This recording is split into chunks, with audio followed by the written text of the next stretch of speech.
ባለፈው ዓመት የሎስ አንጀለስን ሰማይ በቀይ የደም ቀለም የቀባውን ከተማዋን ወደ ግዙፍ የእቶን እሳትነት የቀየረውንና በሺዎች የሚቆጠሩ ሰዎችን እያዋከበ ሲያባርር የነበረው ያንን አሰቃቂ የሰደድ እሳት ሁላችንም እናስታውሰዋለን። ያኔ ተፈጥሮ ከዚህ የባሰ ጨካኝ መሆን አትችልም ብለን አስበን ነበር። የሰዎች መኖሪያ ቤቶች በአይን እርግብግብታ አመድ ሲሆኑ፣ የዘመናት ትዝታዎች በጭስ ተለጥልጠው ወደ ሰማይ ሲተኑ ማየት እጅግ ዘግናኝ ነበር። ነገር ግን ያ የሎስ አንጀለሱ እልቂት አሁን በምዕራቡ የዩናይትድ ስቴትስ ክፍሎች በተለይም በኮሎራዶና ዩታህ ድንበሮች ላይ እየተከሰተ ካለው አፖካሊፕስ መሰል አደጋ አንጻር ሲታይ የጭካኔው መግቢያ ብቻ ሆኖ አግኝተነዋል። ሞት በየጫካው እያንዣበበ ነው። ርኅራኄ የሌለው በፊቱ ያገኘውን ሁሉ የሚበላውና የሚያወድመው የሰደድ እሳት አሁን ደግሞ የሰው ልጅን ውድ ሕይወት እየነጠቀ ይገኛል። ዛሬ የምንነግራችሁ ታሪክ የጀግንነት ብቻ ሳይሆን እጅግ ልብ የሚሰብር የሞትና የጥፋት ዜና ነው። በኮሎራዶና ዩታህ ግዛቶች ድንበር ላይ ስናይደር ፋየር በሚል ስያሜ የሚታወቀውና በከፍተኛ ፍጥነት እየተስፋፋ ያለው የሰደድ እሳት የሶስት ጀግና የነፍስ አድን ሰራተኞችን ሕይወት በአሰቃቂ ሁኔታ ቀጥፏል። እነዚህ ሰዎች ሕይወታቸውን ያጡት በቃላት ለመግለጽ በሚያዳግት እጅግ ዘግናኝ በሆነ በርኖቨር በተባለ አደጋ ነው።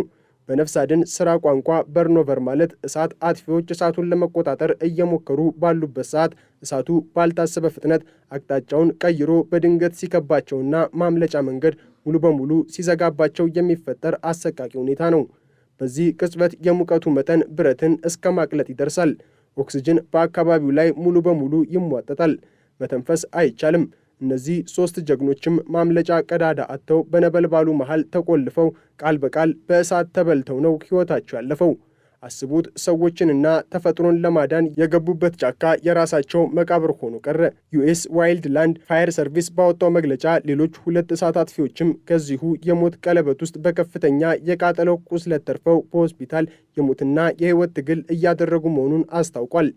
በዚህ እጅግ ፈታኝና የሐዘን ጊዜ ትኩረታችን ሙሉ በሙሉ ያረፈው ሕይወታቸውን ላጡት ጀግኖች ቤተሰቦች፣ ጓደኞችና የሥራ ባልደረቦች ድጋፍ መስጠት ላይ ነው ብሏል ተቋሙ በሰጠው ልብ ሰባሪ መግለጫ።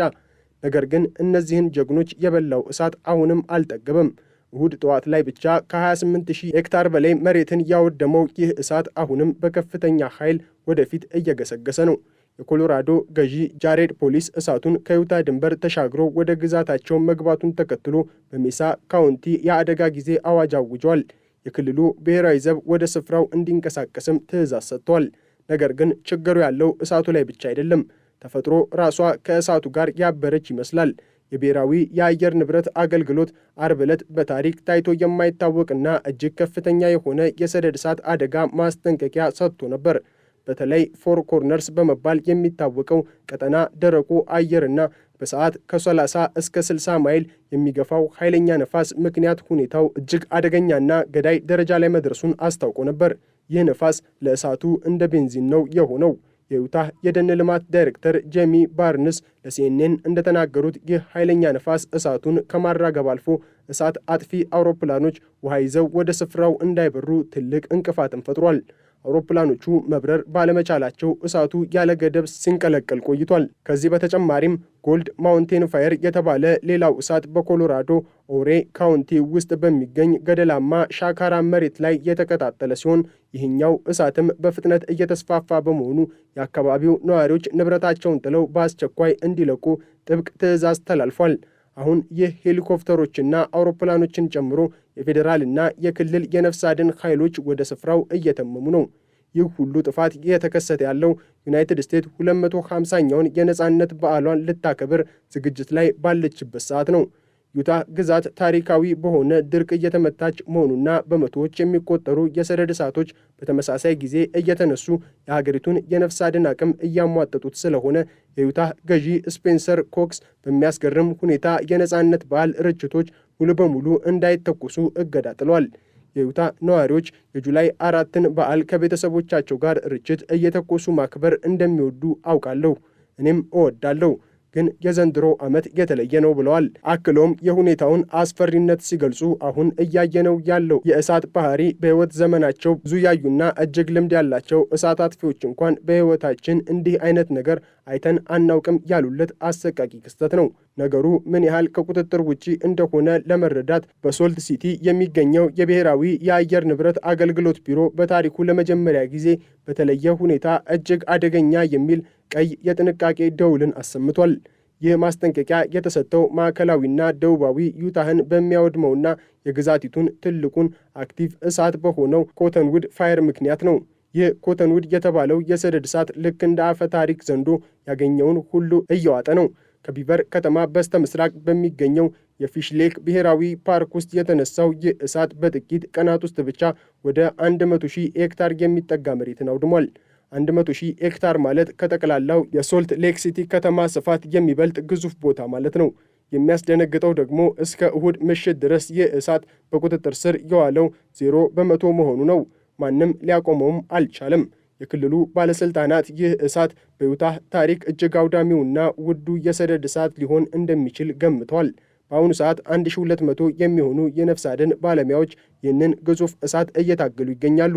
ነገር ግን የሟቾች ቁጥር እንዳያሻቅብ በሚል ፍርሃት እሳት አጥፊዎቹ እጅግ ጥንቃቄ እንዲያደርጉ ጥብቅ ማስጠንቀቂያ ተሰጥቷቸዋል። ሁልጊዜም ደህንነት ይቀድማል።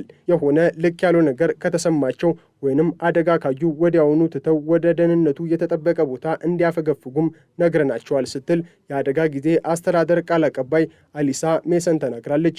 ጥፋቱ ግን ተፈጥሮን በማውደም ብቻ አላበቃም።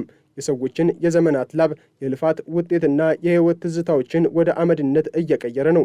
በተለይ በቢቨር ማውንቴን ማህበረሰብ ዘንድ ሐዘኑ እጅግ ጥልቅ ነው። ነዋሪዎች ለትውልድ ሲያስተላልፉት የቆዩትን ክረምትና በጋ ሲያሳልፉባቸው የነበሩ ተወዳጅ ጎጆዎቻቸውንና ካቢኖቻቸውን በእሳቱ ተነጥቀዋል። ለኢቫን ስቴፕሊ የተባለ ነዋሪ ቢቨር ማውንቴን ዝም ብሎ የእረፍት ጊዜ ማሳለፊያ ብቻ አልነበረም። የቤተሰቡ ታሪክና ማንነት የተጻፈበት መጽሐፍ ነበር። ለእኔ በመኸር ወቅት ከቢቨር ማውንቴን የበለጠ የሚያምር ነገር በዚህ ምድር ላይ የለም ይላል ኢቫን በስብራት ስሜት። የአስፐን ዛፎች ወደ ቢጫነት ሲቀየሩ፣ ያ ቀዩና አረንጓዴው ቀለም ሲዋሃድ በዓለም ላይ ከዚህ የተሻለ ውበት የለም። አሁን ግን እነዚያ ሁሉ የሳቅና የደስታ ትዝታዎች የተፈጠሩበት ያ ውብ ካቢን ወደ ጥቁር አመድነት ተቀይሯል። ኢቫን ይህንን ልብ ሰባሪ ዜና የሰማው አንድ ጓደኛው የካቢኑን የቀድሞ ስፍራ በቪዲዮ ቀርጾ በላከለት ጊዜ ነው። ያንን ቪዲዮ ሳየው ማመን ነው ያቃተኝ ይላል ኢቫን እንባ እየተናነቀው። እሳቱ ምን ያህል ቢፈጥን እንዴት ቢረጭ ነው ያንን ሁሉ ነገር በአንዴ ጠራርጎ የወሰደው? ባለሁበት ቆሜ አለቀስኩኝ። ብዙ እጅግ በጣም ብዙ ትዝታዎች ነበሩኝ በዚያ ቦታ። የኢቫን ታሪክ የብዙዎች የአካባቢው ነዋሪዎች የጋራ ሐዘን ነው። እሳቱ የኢኮኖሚ አውታሮችንም አልማረም። ታዋቂው ኢግል ፓይንት ሪዞርት በእሳቱ ክፉኛ ተመቷል። በርካታ የሪዞርቱ ሕንፃዎችም ወድመዋል። የተቀሩትም ከፍተኛ ጉዳት ደርሶባቸዋል። የሪዞርቱ ባለቤት ሼን ጋድባው በፌስቡክ ገጹ ላይ ባሰፈረው መልእክት ይህንን ሁኔታ መቅሰፍት ሲል ጠርቶታል። ሪዞርቱም ላልታወቀ ጊዜ ዝግ ሆኖ እንደሚቆይ አስታውቋል። እስካሁን ባለን መረጃ በሰው ሕይወት ላይ የደረሰ ጉዳት ባለመኖሩ ፈጣሪን እናመሰግናለን ብሏል። ሐሙስ ዕለት ሪዞርቱ ያጋራው ፎቶግራፍ በጥቁር አመድና በተቃጠሉ ዛፎች መሃል ተገትረው የቀሩ ጥቂት ሕንፃዎችን ያሳያል። የአካባቢው የጦርነት ቀጠና መስሏል።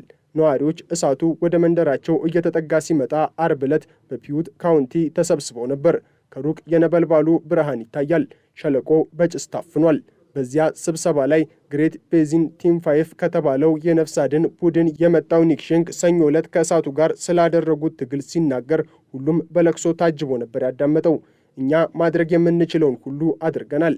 ያለንን አቅም ሁሉ ተጠቅመናል። ሊረዱን የሚችሉ አካላት ሁሉ ተማጽነናል። ነገር ግን እሳቱ እጅግ ግዙፍ በመሆኑ ማድረግ የቻልነው ብቸኛ ነገር ሰዎችን ከእሳቱ መንገድ ሸሽተው ሕይወታቸውን እንዲያተርፉ ማድረግ ብቻ ነበረ ብሏል። ይህ ንግግር የሰው ልጅ ከተፈጥሮ ቁጣ ፊት ምን ያህል ደካማና አቅመቢስ እንደሆነ በግልጽ የሚያሳይ ነው። እልቂቱ በዚህ አላበቃም።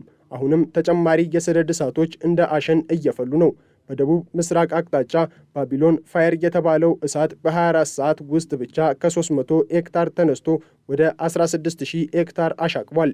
እሳቱን መቆጣጠር ስላልተቻለም ማንቲላሳል ብሔራዊ ደን ለሕዝብ ክፍት የሆኑ መንገዶችን በሙሉ ዘግቷል። በሰሜን በኩል ደግሞ የአይረን ፋየር 40,000 ሄክታር በላይ መሬት አውድሞ ነዋሪዎችንም አፈናቅሏል። አርብ ጠዋት በመብረቅ ምክንያት የተነሳው የቼሪ ፋየር ከ30,000 ሄክታር በላይ ሲበላ፣ ዋይልድ ጉዝ ፋየር የተባለው ሌላኛው እሳት ወደ 11,000 ሄክታር የሚጠጋ መሬትን አቃጥሏል። በአጠቃላይ ዩታህና ኮሎራዶ አሁን ላይ በእሳት ባህር ውስጥ እየዋኙ ይገኛሉ። ህገወጥ ድርጊት ፈጽመው ለዚህ ሰደድ እሳት መነሳት ምክንያት የሆኑ ግለሰቦች ቢገኙ ከባድ የወንጀል ክስና የካሳ ክፍያም እንደሚጠብቃቸው ባለስልጣናት አስጠንቅቀዋል። እሁድ ምሽት ላይ ትንሽ ቀዝቃዛ አየር ወደ ቀጠናው በመግባቱ ምክንያት ለእሳት አጥፊዎቹ ትንሽ ተስፋን ፈጥሯል። የሙቀቱ መጠን መቀነሱ የነፍስ አድን ስራውን ቢያግዘውም በቀጣዮቹ ቀናት እርጥበቱ እንደገና ስለሚቀንስና ነፋሱ ስለሚመለስ አሁንም ስጋቱ ከፍተኛ ነው። በሎስ አንጀለስ ያየነው አሰቃቂ ጥፋት ዛሬ ላይ በኮሎራዶና ዩታህ ደኖች ውስጥ ተመልሶ ተደቅኗል። የሶስቱ ጀግኖች ህይወት ማለፍ፣ የእነዚያ ውብ ካቢኖች ወደ አመድነት መቀየርና በመቶ ሺዎች የሚቆጠር ሄክታር መሬት መውደም፣ ይህ ሁሉ የሚያሳየን አንድ ሀቅ ቢኖር ተፈጥሮ ስትቆጣ ማንም ሊያቆማት እንደማይችል ነው። አሁንም እሳቱ አልጠፋም። አሁንም ጀግኖች ከሞት ጋር እየታገሉ ነው። አሁንም ነዋሪዎች ቀጣዩን ጥፋት በስጋት እየጠበቁ ነው። የዚህ አሰቃቂ የእሳት አደጋ መጨረሻ ምን ሊሆን እንደሚችል ጊዜ ብቻ የሚመልሰው ይሆናል።